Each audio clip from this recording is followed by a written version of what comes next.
Hello. Hello. Hello. Hello. Good evening, everybody. Hello. Out there, welcome to the Sweet Tea Shakespeare Hours. We're glad to have you. My name is Jeremy Feebig. I am the artistic director of Sweet Tea Shakespeare, and I'm glad to be here. We're having a conversation tonight about original practices. What are they? Their virtues and vices. And we have a great group of folks here to talk about that with us tonight. And we're going to let them introduce themselves. We'll begin with Monica Cross. Go ahead, Monica. Hello, I am Monica Cross. I am in Gainesville, Florida, and I recently directed the Zoom production of Galatea for Sweet Tea Shakespeare.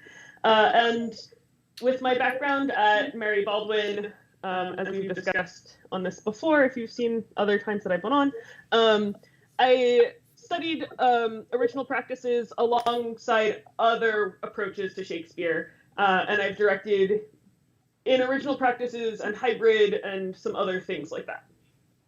Great, thank you. Hadley, you're up next. Hi, I'm Hadley Kaminga-Peck. I'm the Assistant Professor of Theater History and Head of Directing at Western Illinois University. I most recently was directing Richard II, which got shut down thanks to COVID-19 and became a digital archive of process rather than a product, if anyone's interested in looking at what that turned out into. I come from, a lot of my training comes from Colorado and the Colorado Shakespeare Festival. I served as a dramaturg for them for many years, including 5 original practices shows and other versions of Shakespeare as well. And I've directed Shakespeare and wrote my dissertation on the guy, all the things. Welcome, thank you. Catherine, your turn. Hello, I'm Catherine Mayberry. I am coming to you from Grand Haven, Michigan. I also did my training at Mary Baldwin University / the American Shakespeare Center for my graduate training. I'm the executive director of the Pigeon Creek Shakespeare Company, which is a company that regularly employs original practices ideas in its productions.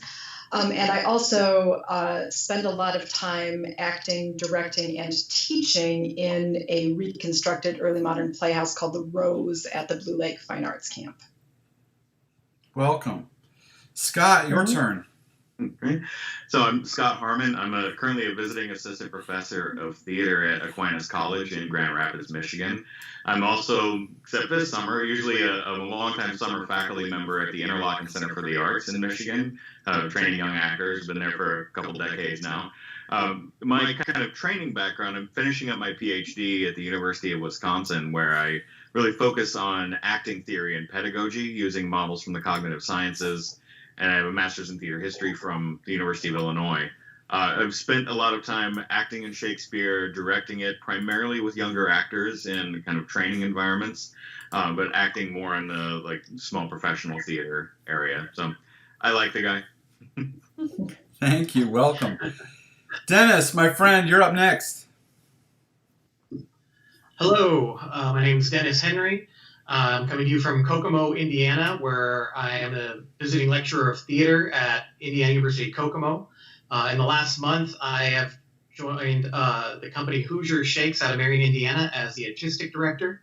My experience with original practices goes back about 20 years. I spent 7 seasons with the American Shakespeare Center as an actor, director, touring company manager, educational director, and about everything else you could think of. And then I've also directed with Catherine at Pigeon Creek and with Jeremy down at you guys there at Sweet Tea. I was preparing to direct Two Noble Kinsmen when for Sweet Tea when COVID came to town. Yeah, that's me. Well, thank you all. Thanks for being here. I'm going to turn things over to Monica to guide our conversation going forward. I'll fold, if you have questions, if you're listening, if you have questions or comments or things you'd like to hear more about as the conversation goes on, feel free to post those wherever you are. I know we're on Facebook, Twitter, YouTube, and Twitch, so you post any of those places and we will funnel those into the conversation. All right, let's get started.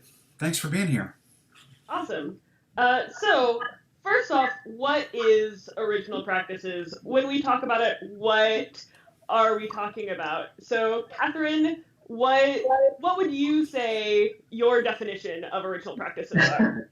Cool. So, yeah, I prepared some notes, so I'll go through this, and I apologize about stepping on toes of things that other people were planning to talk about. So first of all, it's great that you're asking for my definition, because there is no one single definition. There's not like a canonized definition that every company that is doing this agrees upon. So I am going to give you the brief explanation that I would give like an audience member or a student who asked me that. So let's start with a broad idea before we get into talking about it with Shakespeare. Original practices is the use of performance and or rehearsal conditions from the time period in which a play was written. When I think about it, I think of the purpose being that allows us to discover things about the text of the plays and the possibilities for performance that exist within that text. We tend to associate original practices with Shakespeare, but that's actually not the only area in which people are doing it. There are some other theater practitioners who are working on it with Greek theater, for example. So Amy Cohen at Randolph College has done a lot of work with that. There is the Hidden Room Theater Company in Austin, Texas, which has been doing a lot of work with restoration staging. They did a production of Nahum Tate's adaptation of King Lear and did a lot of investigation of acting techniques, gestural acting techniques that may have been used in the time period that adaptation was originally written. So it's not just isolated to the Shakespeare arena. When we're talking about Shakespeare, there have been a couple of original practices movements in the production of Shakespeare and early modern plays. So in 1895, there was this director named William Poole who founded the Elizabethan Stage Society, and they staged Shakespeare's plays on a mostly bare stage with what at that time was a smaller cast than usual, so that actors were doubled into numerous roles. And they were thinking of it as sort of a reaction to these huge scale giant set productions that were happening in the mid 1800s. So there was that original practices movement. Also in the 60s and 70s, you had people like John Russell Brown, who wrote this book called Free Shakespeare. And Brown doesn't use the term original practices, but he's advocating for things like short rehearsal processes and an ensemble of actors that works together frequently, and a bare stage and universal lighting, and these things that we would recognize coming under the umbrella of original practices. The current original practices movement is also largely spurred by the construction of replicas or reconstructions of early modern playhouses. So the Globe in London, Shakespeare's Globe, or the Blackfriars in Stanton, Virginia, with the American Shakespeare Center. Right? Just to give you sort of timeline, the Globe opened in 1997, the Blackfriars in 2001. There now are several others of those, including the Rose, where I sometimes work, which is at the Blue Lake Fine Arts Camp, which has existed since 2010. Yeah. So with the production of Shakespeare's plays and other early modern plays, there are a number of staging conditions that are encompassed by the term original practices. So I'm just going to lay out some of them that are sort of the most common, and I'm sure other people will chime in with others as we continue talking. So thrust staging, right, which might mean a reconstructed playhouse, but it also could mean a modern thrust stage or the reconfiguration of some existing space into a thrust stage. Universal lighting, which means the actors and the audience in the same light. Direct audience contact. The most obvious form of that is actors making eye contact and speaking directly to audience members, for example, in soliloquy, but there are all kinds of forms of audience contact, both verbal and nonverbal. Cross-gendered or gender-fluid casting, in which an actor plays a character whose gender is different from their own. Doubling, in which an actor plays more than one role in the same production. Live music and sound, mostly bare stage, quick pace of performance with overlapping scene transitions. a number of different rehearsal practices, which I think we're going to get into a little bit later in our conversation. Original pronunciation is something that you sometimes see where a company will try to recreate the actual accent from Shakespeare's time period. Conditions of company structure, right? You sometimes see, so ensembles of actors working together over time period, sometimes actors being involved in the administration and operational duties of a company, those kinds of things. So some companies may pursue all of those. Some might blend them in with modern theatrical conventions. Some might have one show in a season that is an original practices show. So different companies are more stringent or more flexible with how they employ these things, and likely would give you different kind of purposes for doing them too, depending on who it is that you're talking to. So that's my little intro explanation. I'm sure other people have stuff to throw in too. That was great. That was very comprehensive. Yeah, I think that one of the things, just to point out a couple of the things that you said in there, something that I think is really important about thinking about original practices is the difference between staging conditions and rehearsal conditions. So are we staging a play in a style that we think is original practices, or are we trying to mimic or selectively mimic types of rehearsal practices?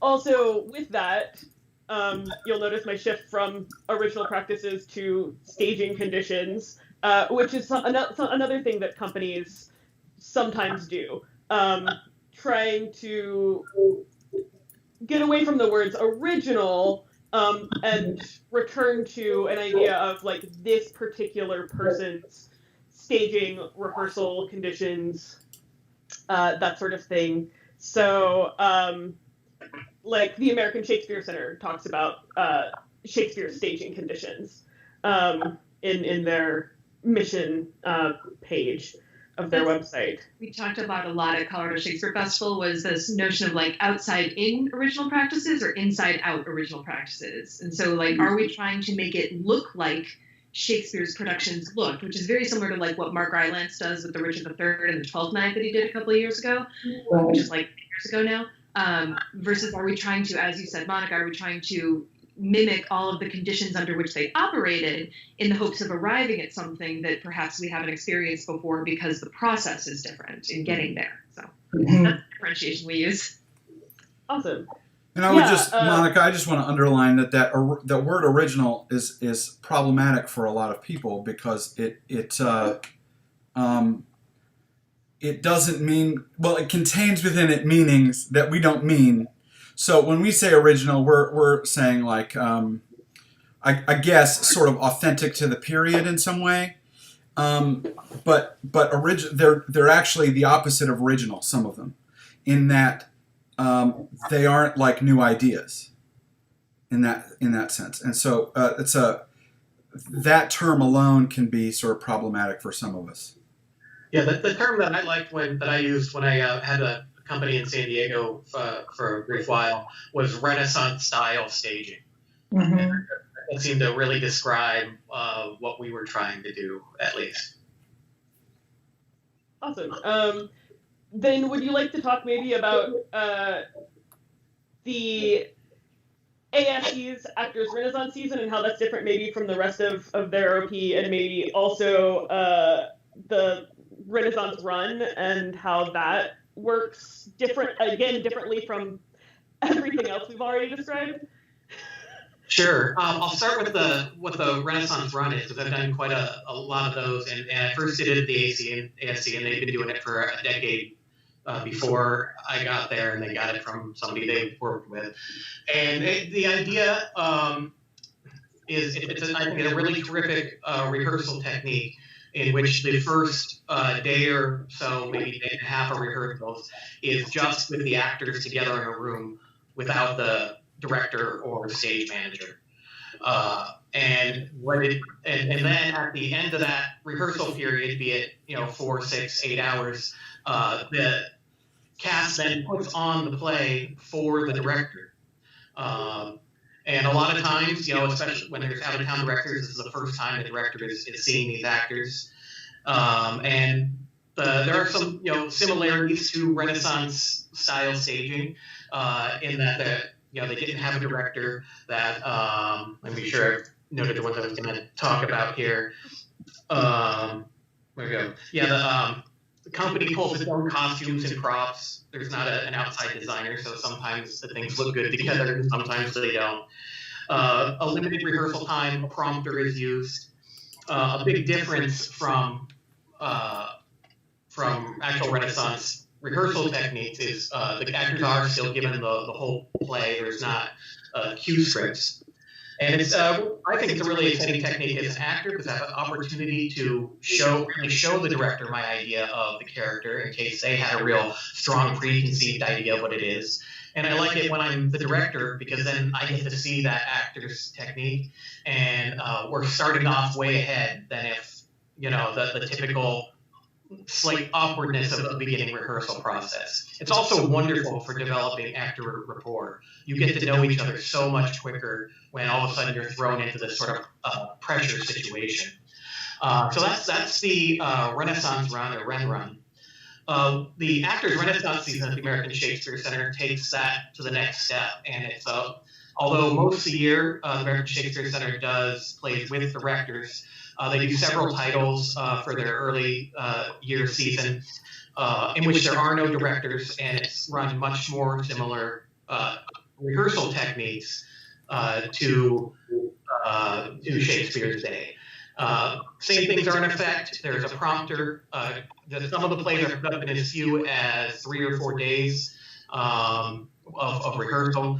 And it ends up with a very different feeling than the ones that have more traditional rehearsal periods or modern rehearsal periods with a director and longer runs. These shows tend to have shorter runs and more frantic rehearsal process. Awesome. Yeah, and I think that one of the interesting things about that is that it's a process that is kind of always in flux. I was just looking at the American Shakespeare Center's website recently, and they have a section now about like their process of like trying to add new information as scholars write new works. So building off of like the work of Tiffany Stern and so forth, and being like, there's this note about letter writing in the period, and therefore like that influences how we use props in this production and those sorts of things, which I think is a part of the process that when we start talking about it, sometimes those of us who have been working on it for a long time, like take as a given. And I think that that's an important part of our process is constantly reading about what the newest ideas about this early modern rehearsal process is like. But Scott, you had some things you wanted to say about the original practices part of things. So come at us. Hey Scott, we're having trouble with your audio. Just in mine, it's fine. So I think for this point of the conversation, I just want to introduce a larger question to make sure we're asking it of any kind of stage practice that we're doing, or anything that especially is being called a movement or something like that, is what is the purpose and what are the expected outcomes? Because I think we're having a very different conversation if this is an experiment. If it's an experiment, then we need to take a hard look at how's the experiment designed. How is it being tested? What's going on there? If it's an assertion that we're trying to discover some baked-in meaning into the texts, well, that's an assertion that has some entailments that we really need to follow through on and see if they're going in a place that is productive and helpful for everyone.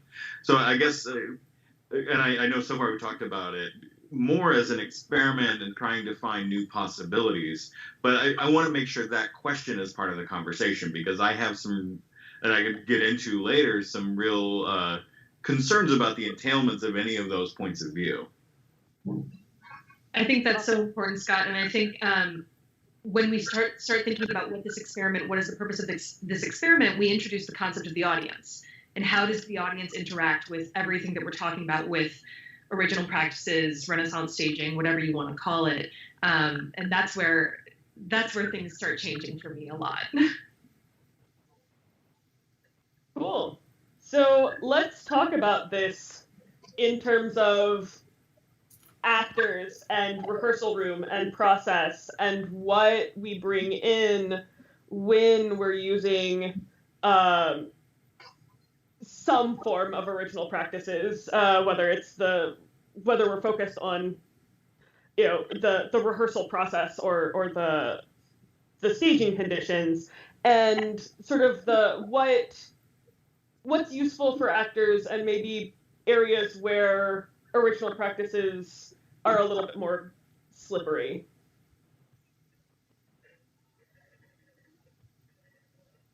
Anyone want to start us off? Well, yeah, I don't know if I'm answering anything. I think I'm just adding on to sort of the question.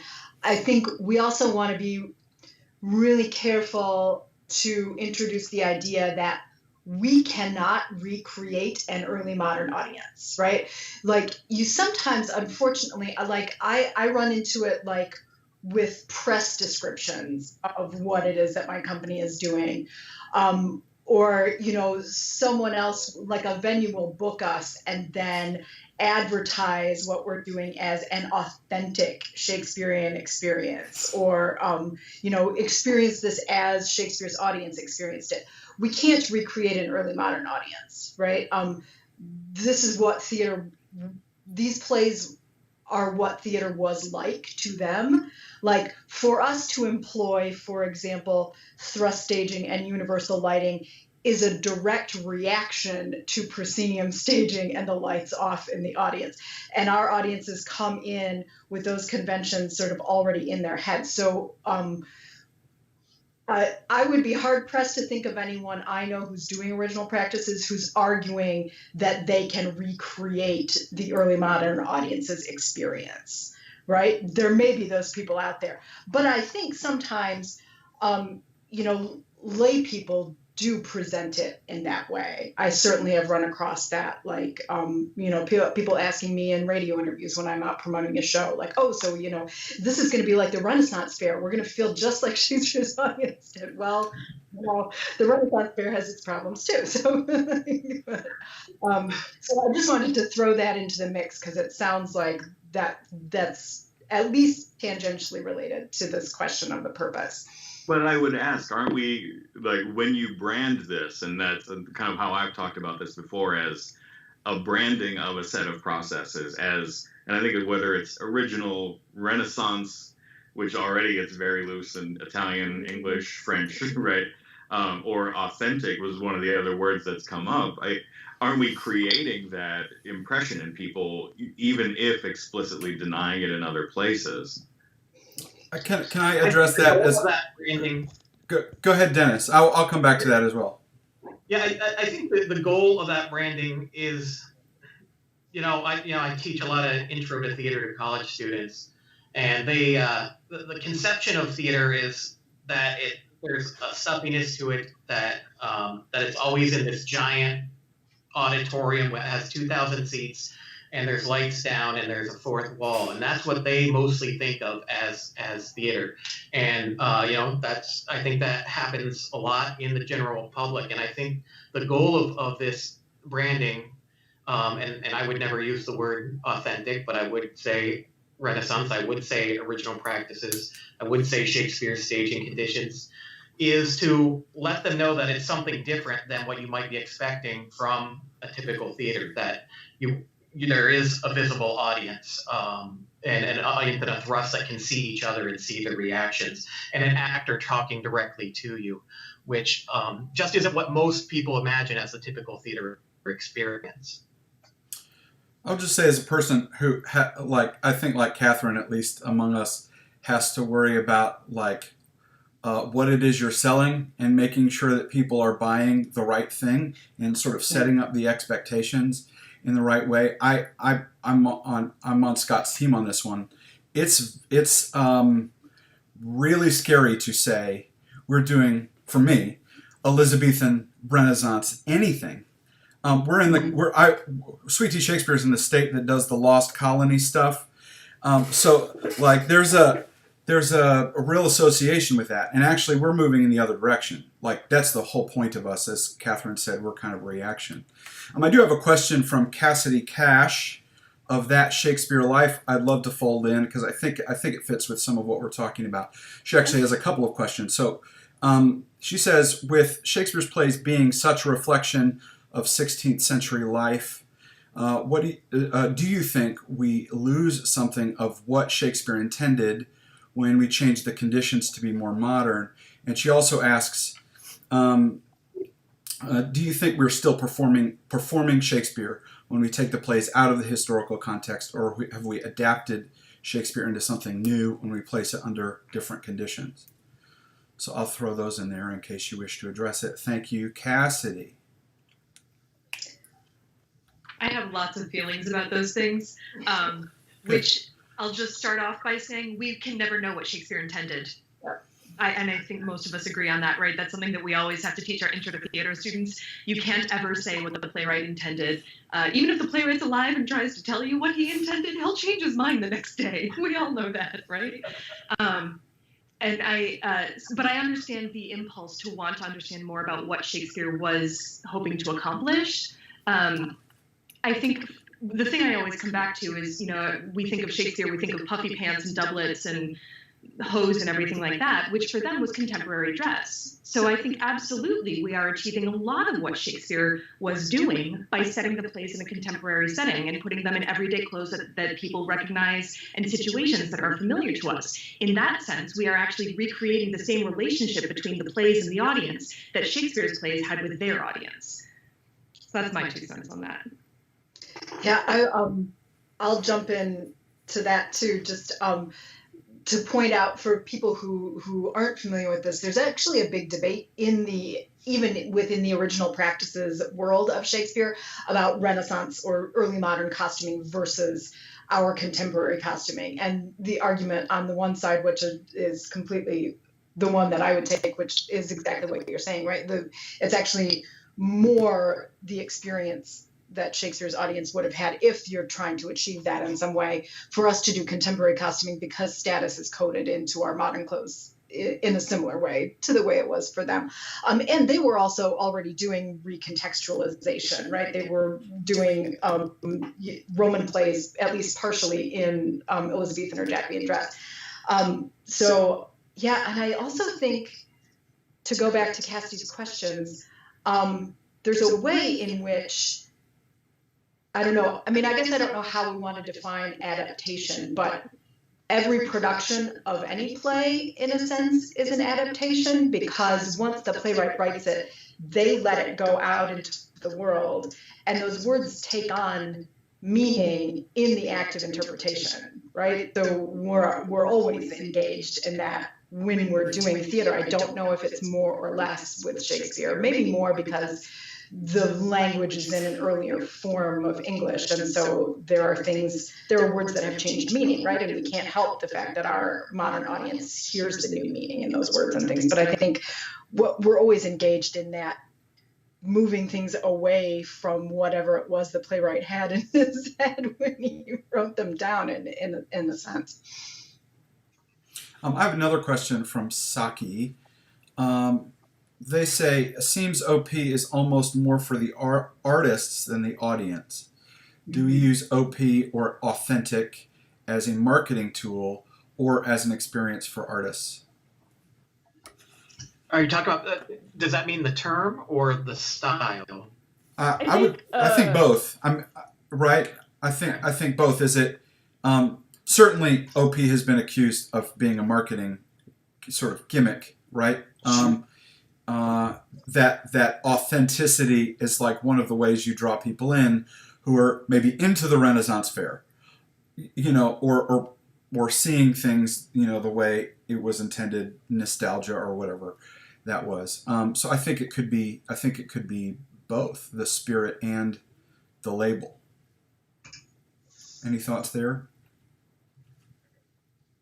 that's been one of the big challenges that I've had with it, is that for the artists, yes, it's a new experience, it's a new way of interacting with the text, it's a new way of producing, creating art. But for our audiences, at least the audiences I've experienced, it's a novelty.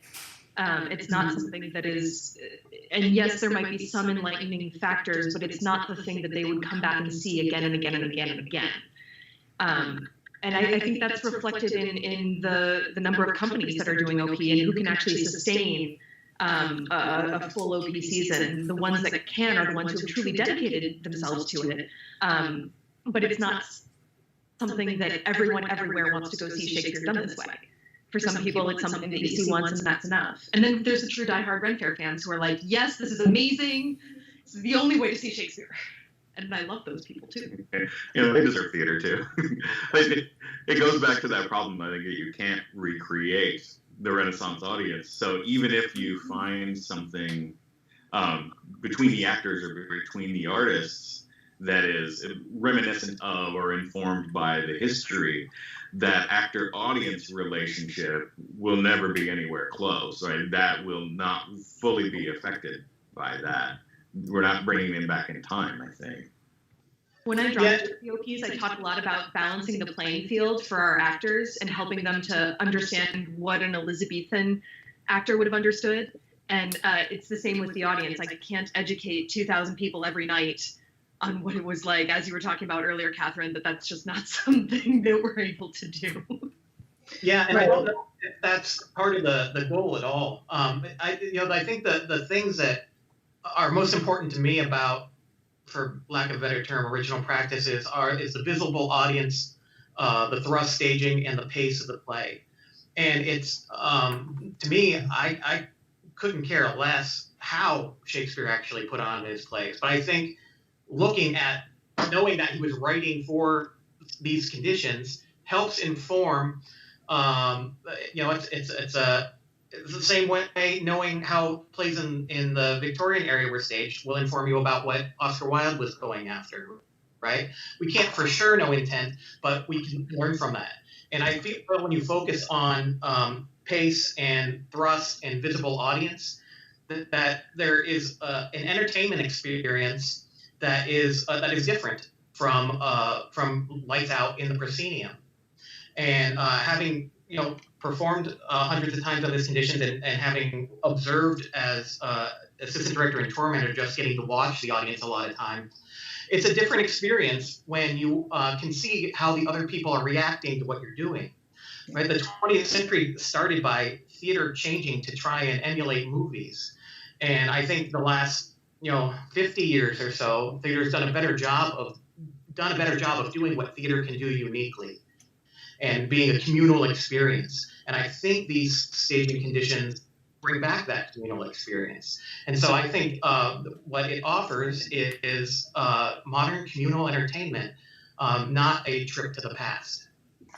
I would just add to that, like one of the payoffs for me is related, but it's collaboration.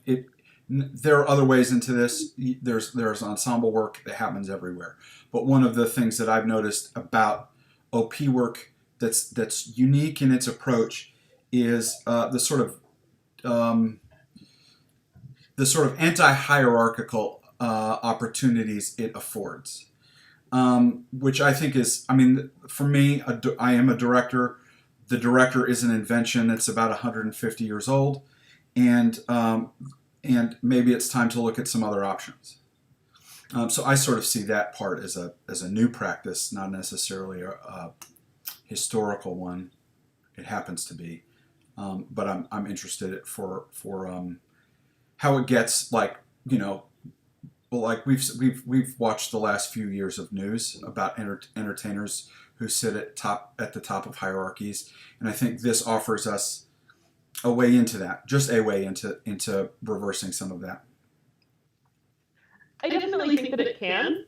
I also have been in experiences where I, as a professor, am directing Shakespeare, particularly for students who are encountering Shakespeare for the first time, in which case sometimes I have found that the things that I want to bring from original practices into the rehearsal room actually creates some more of a hierarchy. So I think that there's a difference between the original practices that gets done as like a one-off environment and the original practices that is based in a community or company process.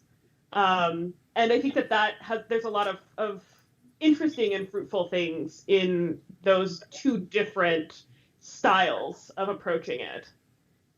I fully agree with that. I think it absolutely makes a huge difference when you're dealing with a company of people who are all trained in this style and are able to really invest in it versus people who are being asked to do it as something unusual for them. And that can create a lot of consternation and challenges when you do it that way. Yeah, it's like an insiderism, right? The marketing language, to go back to that part of the discussion, is about the universal experience. You have universal lighting. You're trying to make actors and audience relatively equitable compared to other models and other ways of doing this. But if you're not careful, you create the folks who have the inside information on how this works, all the way down to the language and the iams and the trochees, and all the way up to the postures and the ways we treat entrances and exits and props and all of that kind of thing. Yeah, I think that's right. I think that's right. The other side of that, to then like go full circle, is that I think that when you have a company that is constantly working together and evolving their understanding of how they are operating in original practices, you have the opportunity for the actors to communicate a lot of the embedded stage directions, the things that are in Shakespeare that aren't explicitly being said, or maybe aren't being said in a way that they would be said in a modern audience, in a modern play, that the actors can communicate to the audience through this shared vocabulary of original practices.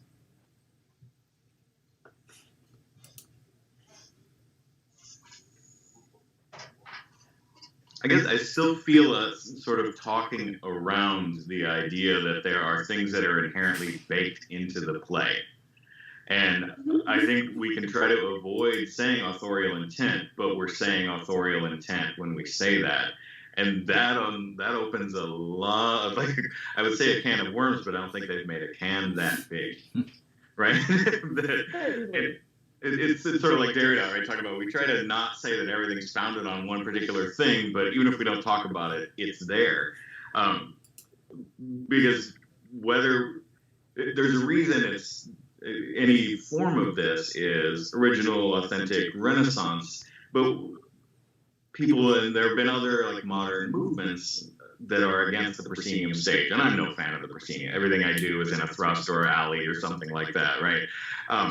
But we're not calling it the, Judith Malina and Joe Chaikin's open theater. They did everything with universal lighting, and they were all on top of the audience in ways they probably didn't want. So they're using some of these same things. They try to remove hierarchies in rehearsal and performance. So we're explicitly not tying it to some of those like post-war backlashes to the dreaded proscenium. We're tying it back to this other thing, and I think no matter how we talk around it, there's still this kernel of authorial intent that is kind of problematic the more we dig at it. In that same vein, Scott, I think we have to look at where the plays are coming from, right? Half of these plays are coming from the folio. The folio was produced 7 years after Shakespeare's death, and in some cases 20 years after these plays were produced. Shakespeare was not the one to do the final editing on it. He often wasn't the one to do the editing on the copies that created the first folio, right? So absolutely, you're absolutely right. When we're talking about this authorial godlike voice, there's actually a lot of voices mixed up into the original texts that we use to help us understand capitalization, word choice, line length, spelling, all of these choices that are supposedly so instrumental in understanding, as you say, authorial intent. I have a question here, and I'm not, forgive me, because I don't think I've got it fully shaped, but like, I actually, when I think about these things, I'm not thinking about the author at all. I'm thinking about expertise, which is like, sure, if I want to fly a rocket ship, there are some things I need to know, or it would be helpful to know. So I'm the actor, I'm the director. How much information do I have at my disposal when I'm operating this thing? And some of this stuff I think that we're talking about, it's not authorial, but it is the word original. That's the problem. I get that, but like it is like part of the body of the way that these things were made when they were made. Understanding how the car or the rocket ship is put together is valuable information, and it's so I don't know if that's helpful, but that's where I'm coming from. I think it is dangerous for all of the reasons we've talked about to sort of stake a claim in, like, I'm the Shakespeare priest and I understand the intent, right? Like, that's the problem. But I do think there's something that's not it that is still helpful. Do you know what I mean? Absolutely. And I fully agree that it's useful information, right? It's absolutely great information for any rehearsal process based on Shakespeare to have. And just like Stanislavski, right? You can use it or you cannot. I'm just skeptical of it being the only thing. And I see where Scott's coming from in saying that when we call it something like original, there is an inherent hierarchy to that word that suggests if it's the original, it's better, right? See, I hear the word differently, and again, original practices isn't my favorite term. I don't. Maybe there is an original practices movement going on, but I'm not a part of any movements in my life. So I just find that the last 400 years of technological advancement in theater practice is what has been added on top of the text. So if you're saying where's the baseline, where do you start from? I don't start from proscenium and audience in the dark because that's now. And you can't know everything about what an author was thinking about, but Shakespeare was not writing for lights down. He couldn't, right? We didn't have that technology. He was specifically writing for thrust because his company was involved in building a couple theaters and they built thrusts. So when I start from a baseline, I think it makes more sense to think about, hey, what was going on in theater when this piece was being written? And I've seen many good plays of Shakespeare done while I was sitting in the dark, and I've seen quite a few bad original practices plays too, right? So I mean, either approach can work. It makes more sense to me, regardless if the word is original or Renaissance, though, to start from a baseline of what was going on in theater when this play was written. I think that there's maybe something useful in situating original practices outside of Shakespeare for a moment.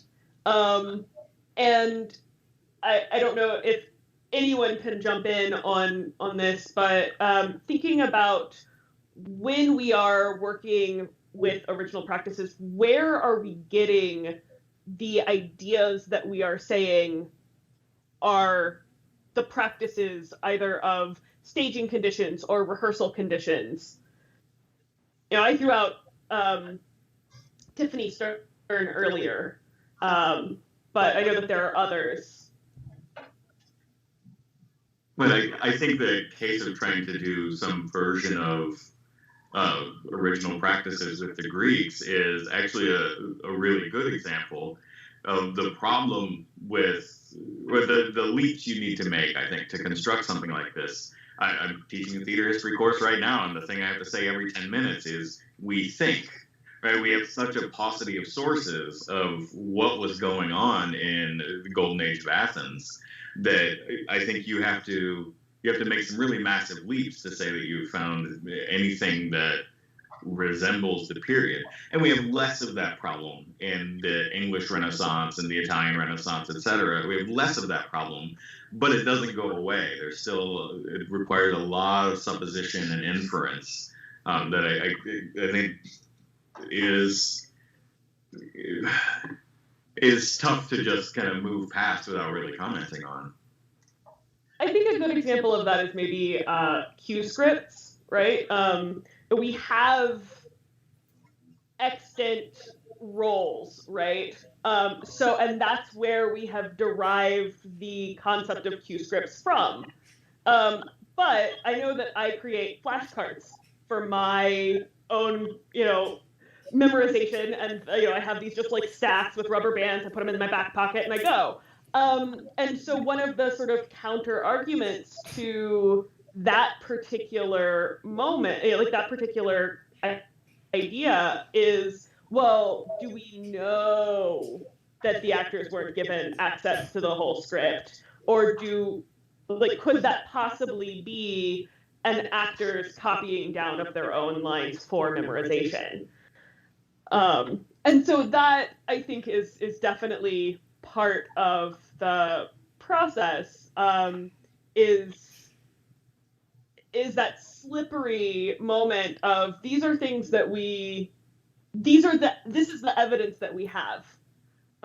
These are the moments that indicate, someone's personal diary entry or this extant copy of some manuscript. And then, for me, a lot of this comes from scholars then making scholarly arguments one way or the other, saying and therefore we think this, and using that as the foundation of my practice, as opposed to then taking it and saying, well, then that's clearly how Shakespeare did it, right? I think somewhere in there too, this is where some of our knowledge actually comes from experience, right? That at some point we start working with these materials and we start working under these conditions and we discover things. And yes, we don't have evidence from 1608 that says, yes, today I rehearsed in this manner and it was perfect. But there's some logical conclusions that can be drawn from that. Absolutely.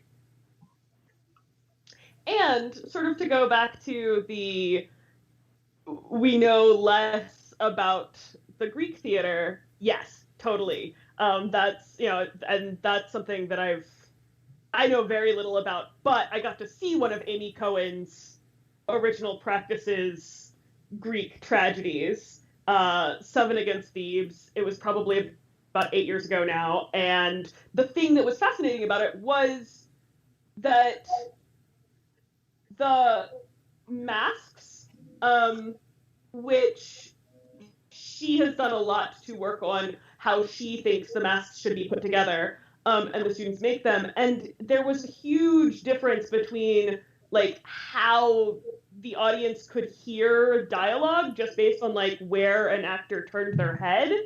And as an audience member, that was a huge moment of realization of oh, based on this, I now kind of have a picture of what I think a Greek play would have maybe looked like, and how staging might be different when you're using this type of mask versus if you're not. And I think that there's a lot of exciting moments like that get to happen in Shakespeare's staging conditions, in any theater that's looking at a historical process and putting it on now.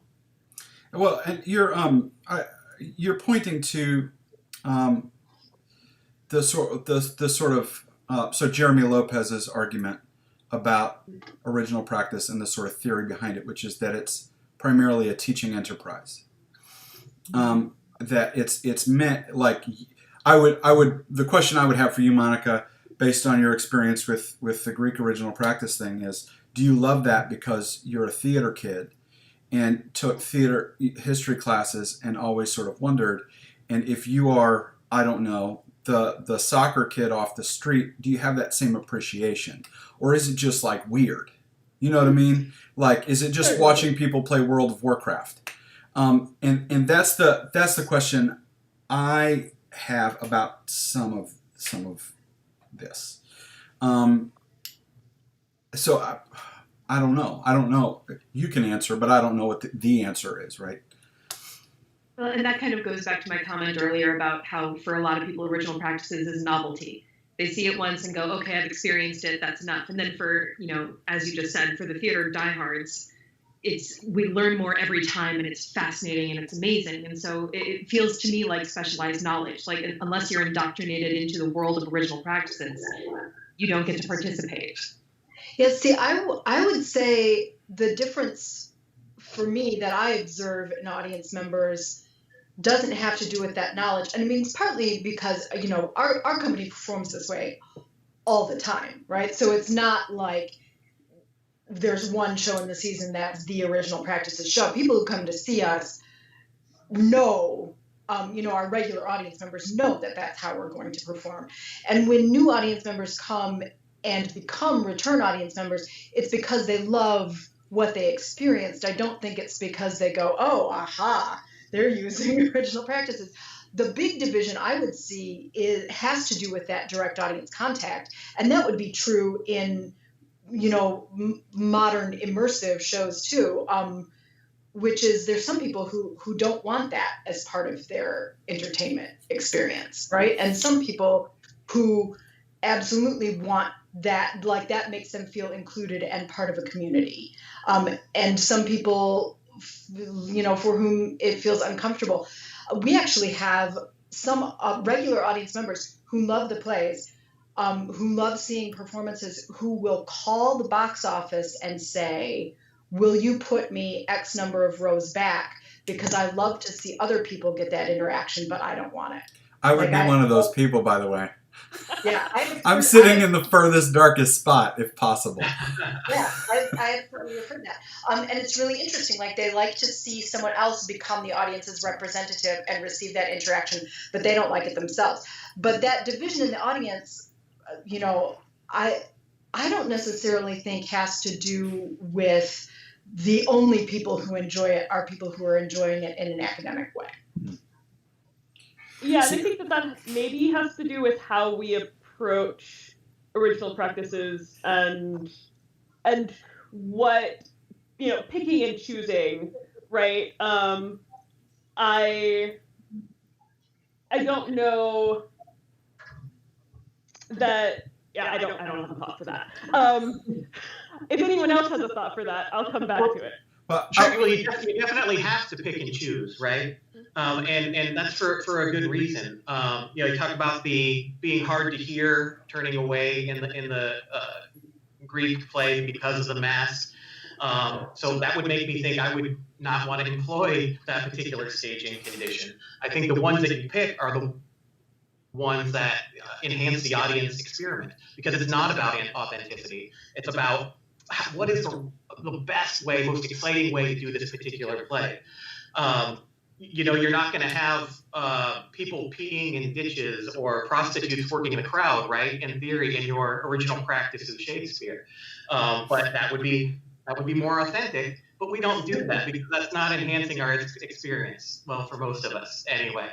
So you pick the things that are most exciting. And so I'm just wondering if the objections come more for are semantical, that the people don't like the word original or authentic, or even they think Renaissance is a little different. So is it just a semantical argument that we haven't found the right way to describe the intent behind original practices? I would say yes, but I wouldn't say just semantical. I think it has real functional outcomes. I have no objection to doing it in a thrust, having universal lighting, but I think the impulse behind branding it, any of these things, it carries with it an inevitable sense of we're doing it right. I've just noticed early on, I think it might have been Catherine on my notes talking about some companies are more stringent versus flexible. That sets up a hierarchy of are we doing it right or wrong? You know, and if you are picking and choosing, then at what point does it cease being part of this body of work, right? I just think that any version of naming it as something that ties back to something that's baked into the script itself, I don't think you can get away from the really intense problems that raises. I want to build a little bit off of something Scott has said and some language he's used, which is sort of right and wrong. I do think that there is a moral component to original practice that we haven't talked about. And I think Catherine actually hit on it really early, which is like, this is a reaction to the proscenium thing. There is a kind of language and a kind of intent that can appear when we're talking about OP, and not just OP, but since we're on the topic tonight, that's sort of justice oriented. Like the practitioner wants to bring justice to a process that is maybe ignorant in their minds, closed off in their minds, hierarchical in their minds, and therefore we do need to restore the author's voice because the author has been written off in some way, or we do need to restore the voice of the original creators and the original conditions because those have been lost in some way, or we do need to restore the position of the text because the position of the adapter has sort of taken over in sort of recent production history. The justice of interaction for an audience that has been cut off and put in the dark. I think all of those things, and actually when we talk about doubling, when we talk about cross-gender casting, things like that, those are all justice moves. I think in the way they're mostly described by relatively healthy practitioners otherwise, I think it is a reaction to the thing that's come before us in theater history, which is sort of a natural move. But I also think it gets a lot of that righteousness behind it. And I don't think it's all bad righteousness, by the way. But it is a sort of like restoring, say, the audience's equity in the piece. The last 80 years they had to sit in the dark and shut up, and now they're empowered. That kind of thing. Do you know what I mean? And I wonder if I wonder first of all if anybody else has noticed that, and second of all if it shakes loose any of the stuff about the sort of we're just doing this to teach, or we're just doing this for a marketing or branding purpose. Well, we have to be careful though, because Shakespeare wasn't gender fluid casting and it wasn't cross-gender casting. Right. It was patriarchy. We have to be careful, I think, of saying that this is what was going on. And I think we have to be careful too of like, are we restoring Shakespeare, or are we continuing to build this image of the bard that has been used in a lot of bad ways? Madeline Sayed just had a wonderful article in HowlRound about this elevation, right, of bardolatry is in many sense a colonialist project. And so I worry that are we finding the author's voice, or are we creating the author that we need him to be? Yeah, I mean, I think there are many of these things, just to take the cross-gendered casting as an example, where what we really have done is to make a modern interpretation of it, and as Jeremy is saying, a sort of justice-oriented interpretation of it, right? So all male casting in the name of patriarchy is one thing, but it does have cross-gendered casting baked into it. And actually, there was a huge amount of criticism at the time period about the cross-gendered casting, as if, casting boys as women would make them gender fluid in some way. So I think there's a build upon that to take it out of the patriarchy by saying, well, we will cast male, female, non-binary actors as something other than their own gender, which allows us to explore gender fluidity and modern questions of gender. I mean, I think every time we take one of these practices, there's no way we can help but make a modern interpretation of it, right? And to me, that's one of the really interesting things, is because we can't recreate an early modern audience. We can't recreate early modern psychological constructs within ourselves as performers. We can take these concepts and acknowledge that we're making a modern interpretation of them, and also say, what does that show us about the plays? It might not show us the same things about the plays that they knew in that time. It might show us new things about the plays. One of my favorite moments goes back to Scott's comment, or to Dennis's comment earlier about it. The goal is always to produce these plays in the most exciting way possible for this current moment. Right. And like, if we're approaching it from that philosophical standpoint, then absolutely it's a great tool. And that's where it's I see what you're talking about, Scott and Dennis, about the semantics of it, right? That it's if the philosophy behind it is to open up these tools to engage with our audience in a different way and offer up new opportunities to understand the text, I'm all on board with that. But it's when we start labeling it as something hierarchical or giving it some kind of power that it doesn't necessarily have, that it becomes problematic. Yeah, or when the stage of practice becomes sort of a bludgeon to, demand some kind of, adherence to. Yes, exactly.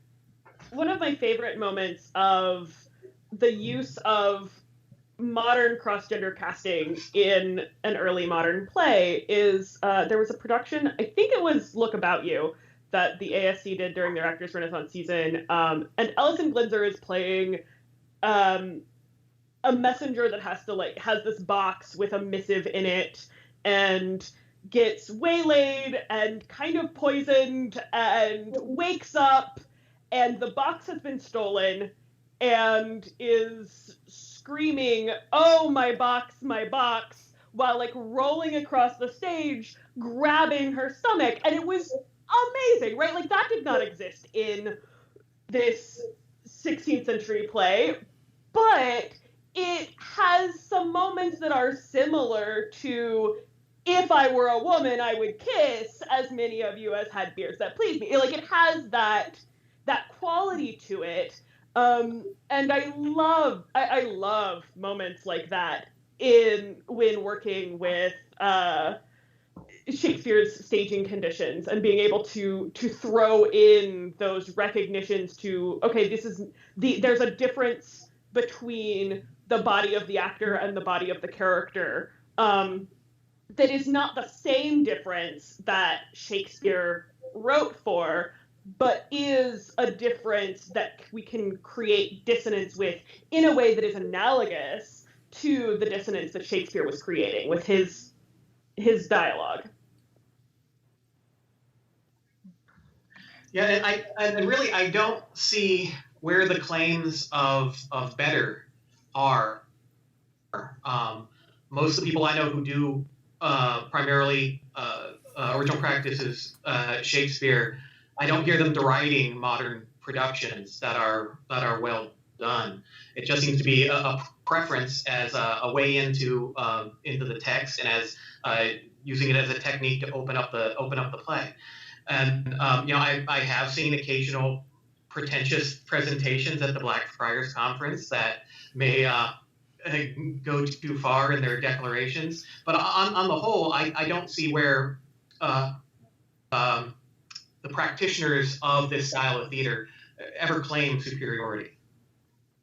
And I think it's, as long as it's sort of lumped together with these labels, I think those claims are inevitable if unspoken. There's a reason it's not being called something else, unless it's some kind of callback to historical authenticity of some sort. And I think it's inevitable that is a call to hierarchy. That is a call to, we all must be subjects to this external force that we're ultimately creating for ourselves.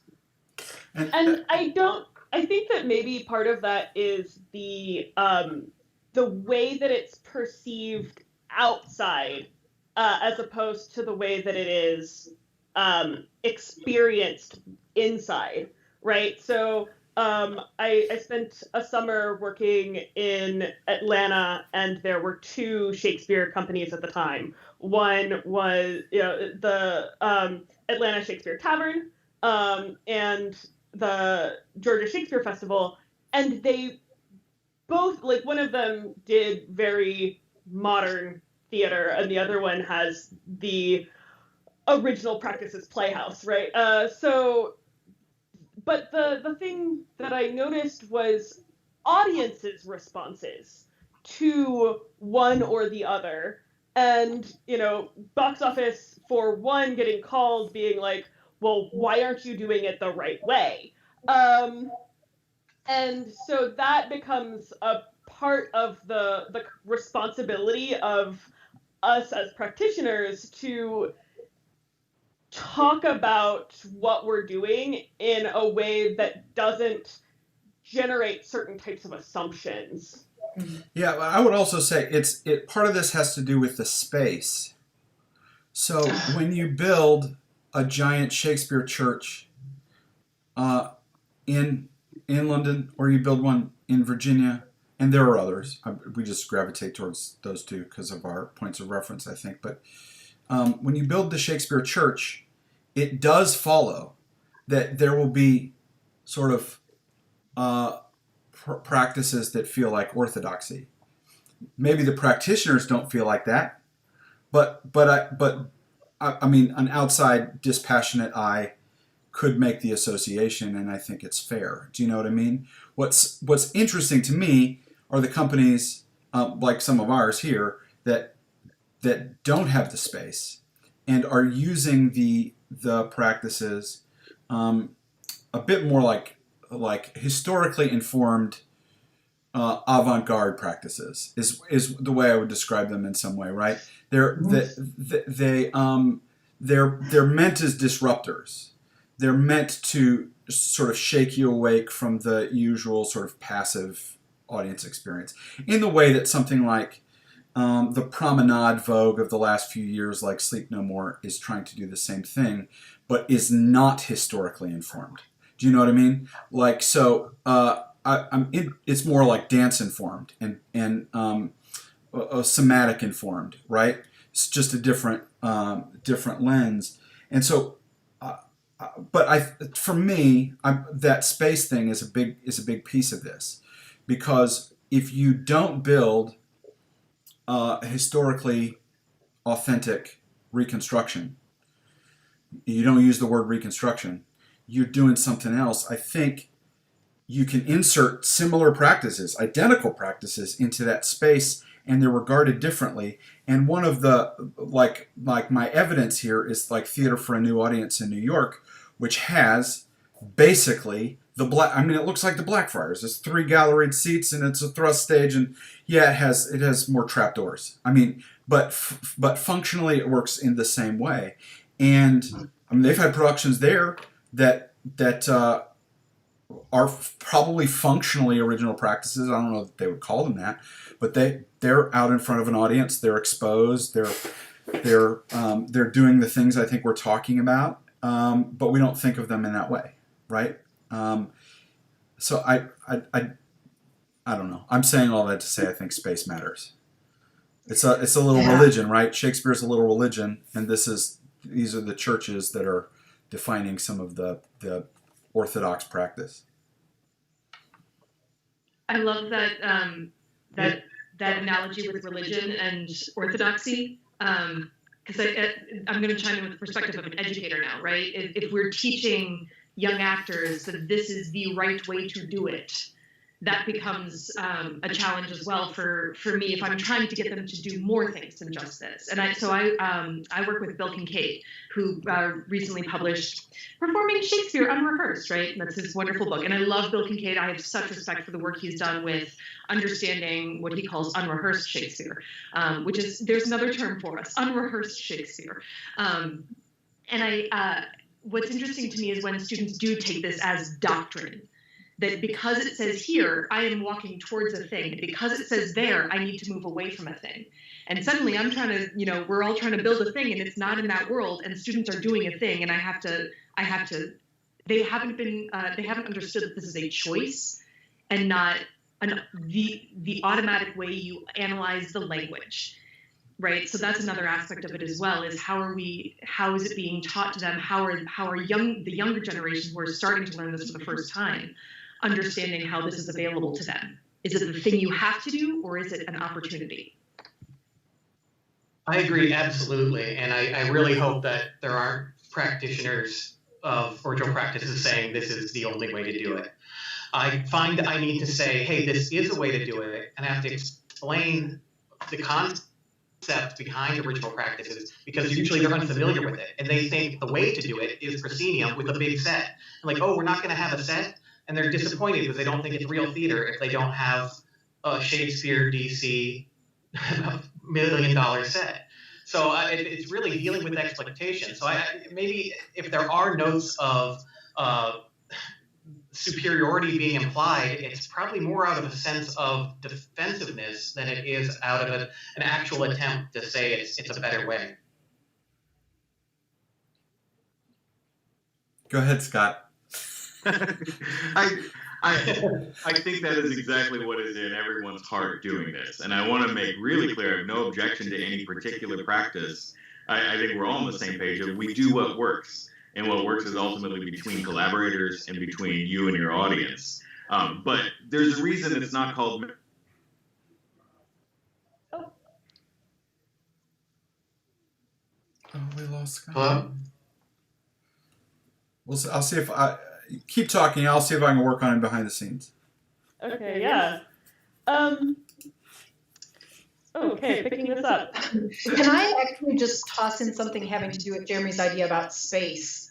And I don't know where this will go, but I think the other aspect of space being important is that there are some spaces that are not as conducive to doing sort of the universal lighting and direct audience contact that I think are sort of seminal to original practices, if we're even still using that term tonight, because if you try to do that kind of production in a proscenium space, it actually becomes very difficult to get the audience to buy in, I think. Mm-hmm. And so some of our decisions about whether to use these staging conventions or practices or which of them to use might have to do also with the space that we are performing in.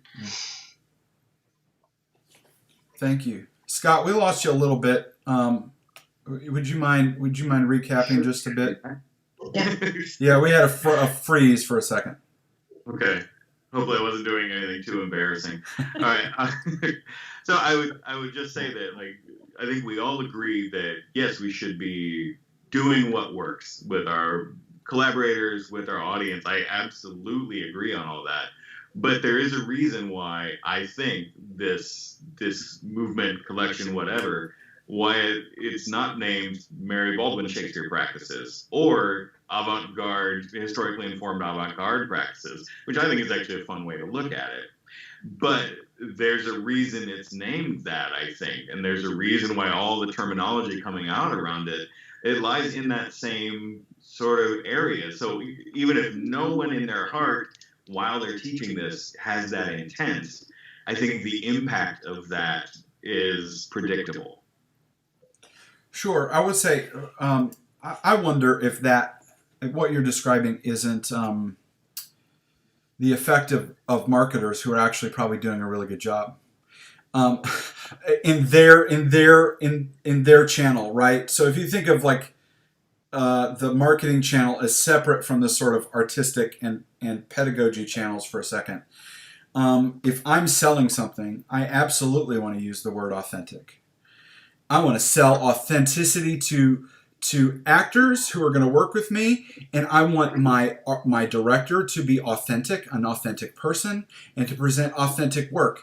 And I want my space to be authentic, and I want your experience to feel that way.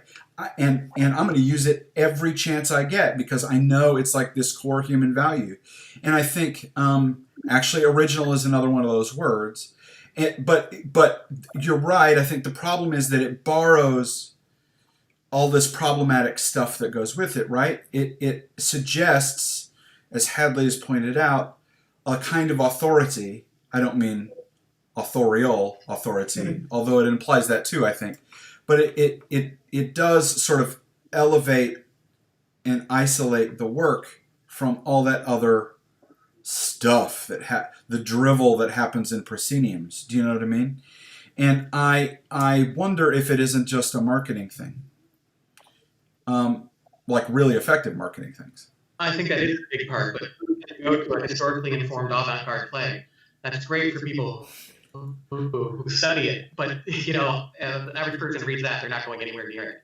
And yeah, you have to be able to communicate with your audience what it is you're going to do.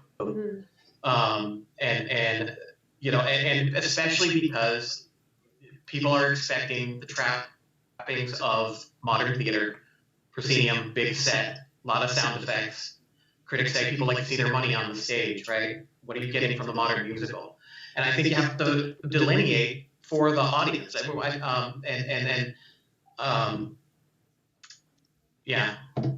Marketing.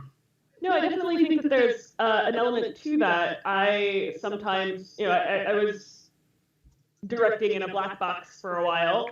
I was using, conventional theater lighting, and there's definitely bleed onto my audience, and so I've got, actors coming in and high-fiving audience members and disrupting the space between performer and audience in a way that is very much so informed by my training in original practices, but I'm not saying that in any way. And I think that also has the potential to set up audiences for an unpleasant surprise, as we talked earlier about wanting, audience members who want to see it but don't want to be a part of it. And so I think that while there is definitely some problem to calling something original, there's also something useful in the shorthand of being able to say, you are getting yourself into something. We're going to have fun. It's going to be intense. We're going to fly through this play in 2 hours, and it's going to be a roller coaster, and there are going to be dead bodies everywhere, and you're probably going to be 3 feet away from blood. So, you need to know that, right? Because if you come in expecting to be much further removed from the Jacobean revenge tragedies that are my favorite, you're also doing a disservice in that way to your audience. So that I think that there's a lot in having a label, even if it is an incomplete label. Though I do love historically informed avant-garde. That's trademarked, by the way, as of tonight. Go do it now. Well, I have to push back and say that the avant-garde is not our source material for this. So calling it avant-garde is also inaccurate. Well, you're right, sure. But I'm thinking of my own experience where I actually do know what the avant-garde practices are. And I do know how they lay on top of some of these historical practices and the way they talk to each other. But it's not unusual for me to be in a rehearsal room where I'm the only one that knows that. Do you know what I mean? So, and that goes back to some of the stuff we were talking about earlier. Monica brings up an interesting point, which is, that aside from the sort of psychological or emotional or hierarchical positional dangers of OP, there are actual other dangers to OP, and one of them is in the age of consent, what does audience interaction look like? Yeah. How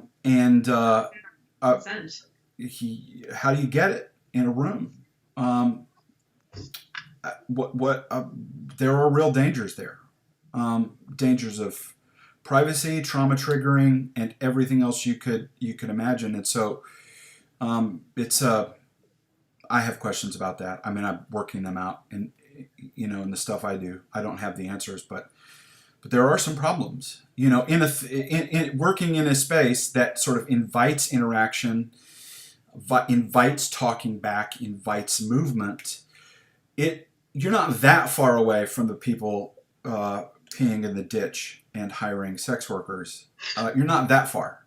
I mean, we serve alcohol at our shows, and that's a major risk that you're giving permission to a certain degree, and then, as we have seen, some people will take that permission and do the wrong thing, right? So I have questions about how that works. Yeah, I'll just toss out there that at STA this past January, there was a workshop that was actually starting to grapple with that. So it seems that is on intimacy directors' radar. That idea of, if we are doing this type of production, how do we deal with consent in the audience? But I'll also say the audiences for ROP productions were always better when the bar was open. Yeah. This brings me, like the talk of bars makes me think about an angle of this we haven't talked about much, which is sort of original practice as a business model, which does tie into the marketing piece for sure. But like there are company structure, and I think in my context, the open bar and the interactive environment are like insurance policies against what might be a mediocre or even bad play, like one of those that Dennis has seen, right? So I'm trying to, as a producer, right, not an artist exactly, although some artists are producers and vice versa.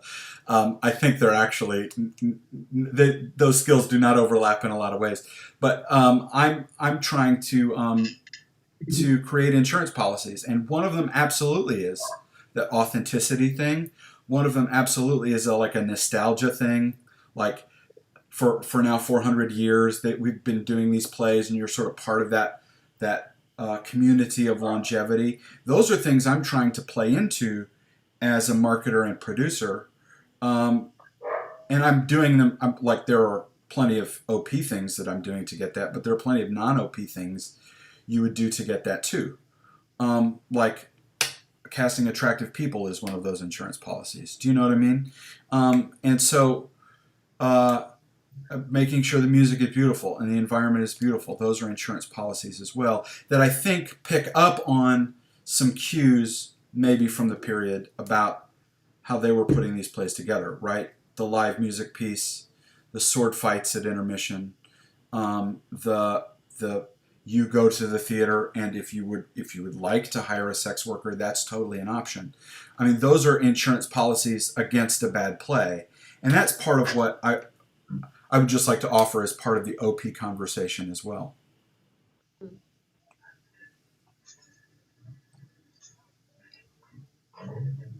I think I'm definitely sympathetic to that, right? Of how do you get an audience engaged, right? I don't know how you do Merry Wives of Windsor unless everybody's kind of at least half in the bag, personally. But I think it's some of the pressures behind this that our need to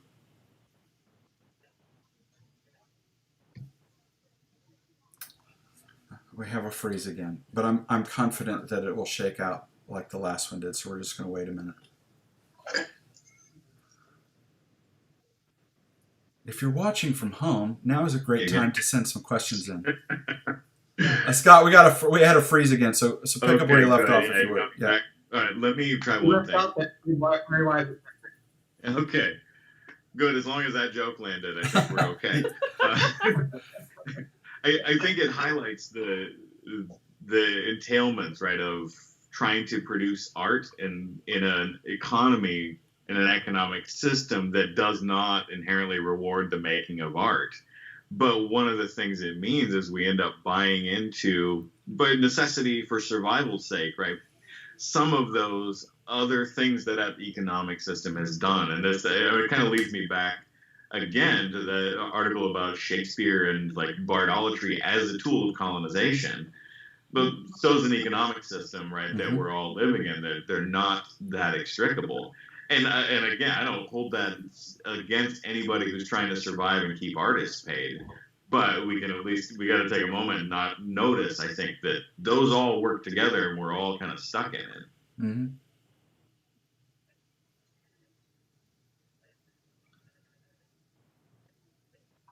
So, when we're not doing OP, what are we doing with Shakespeare? For those in the like OP has problems camp, like this is your turn to like, what do you want to do with Shakespeare? I guess maybe a good reference is actually something Dennis said about finding a baseline. Where do you start from? And he said he likes to start from kind of what was going on when it was written. I tend to try to start first and foremost before anything else with either the students or the audience in front of me. And for me, more often than not, it's the students because I teach a lot of training programs. And so I will do whatever occurs to me to the text. Keep what's there, get rid of what doesn't work, as long as I'm making something that I think is bringing to life something in those actors. The last show I directed, I did Julius Caesar up at Interlaken with a cast of 11 to 15-year-olds. I think we had one male-identifying actor in the whole show. So I set it in the world of Gossip Girl, because that, to me, was a place where how do we make politics and Elizabethan honor culture and the Roman plays, right, vital to these actors without moving them to the show? How do we move the show to them? And I'm not going to say every moment worked, but that's at least kind of the beginnings of my approach. I guess my baseline is, what do we find in this text that we can move to the artists in the room instead of moving them to it? Yeah, I think similarly, I start with what are the ideas that are resonating the most right now. And sometimes those ideas are frivolous and idiotic and so much fun, and sometimes those ideas are heavy and intense. So I've done the 7-person Measure for Measure that had a circus theme and was set in a brewery. Literally, we performed in the tap room. The Richard II that I was talking about earlier, it was 22 people. It was all rooted in today's notions of social media. And the public versus the private. And so we had Lizzo and Childish Gambino and Lady Gaga, and everyone was dressed in haute couture, and it would have been fabulous. So for me, it's all about what is that hook? What's that idea that we're exploring that is going to bring this 400-year-old text to life in a new way and help us make those connections that, hey, this is all cyclical, it's all happened before, this is just where we are again in this moment.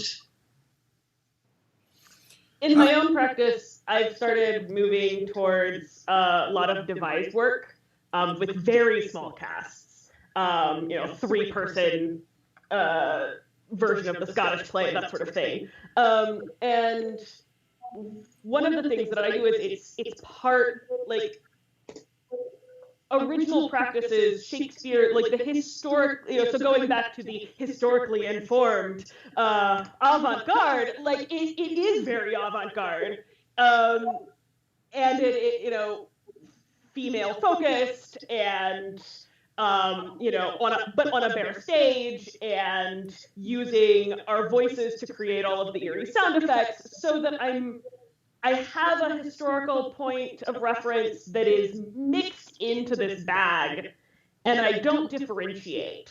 I add it all, like it's just like a giant melting pot, big stew of everything I can put in it, until I come up with whatever this show looks like. And so that's one of the ways that I've started working with the historical, like what we know about Shakespeare's staging conditions, Shakespeare's rehearsal practices, and throwing it into a much more modern production. Yeah, I would say some of what mine looks like when it's a departure, and I think it probably is more than it isn't departure from whatever the baseline is. Looks like site specific stuff, I think. Will look like I don't know. It's like Shakespeare, if Shakespeare was done by the cast of Glee. So lots of music and movement sequences that help sort of short circuit. We need a shipwreck, so it's like this deconstructed something, and then like when we're on the text, it sort of switches maybe back to something sort of more typical, prototypical. But I some of what I think these practices do are lay like nicely against what you might see at a sort of modern sort of a straight modern company that happens to do classical work, like a Bedlam or something like that. Yeah. Others? Well, friends, we have reached the end of our time. I love this conversation. Thank you. This has been wonderful. Thank you for being here, contributing to it, opening up perspectives. It's been really, really helpful. Thank you for indulging me, mostly. But thank you for being a guest of Sweet Tea tonight. Those of you listening out in the universe, thanks for listening. You should know that this is, we do these streams now and again because we have nothing else to do. We can't be in a room with people. So if you'd like to see another one, let us know what you'd like that to be. If you want to get in touch with any of our guests tonight, just let us know. Our email address is ours, that's ours with an H, HOURS, at sweetteashakespeare.com. We would be happy to pass that word along, and maybe we can have you back sometime to continue part 2. Now that we've started, just remember, we've started the work. Plague, yes. Really important condition. Original practice, shutting down for the plague. Yeah. That's right. We are pulling a Shakespeare and shutting down for the plague. Well, thank you all. It's been a delight. I'm glad to have you. Nice to meet you, Hadley, and you, Scott. Thanks for being here. Great beard. And we'll hopefully do this again sometime. Thank you. Yes, thank you guys All right. so much.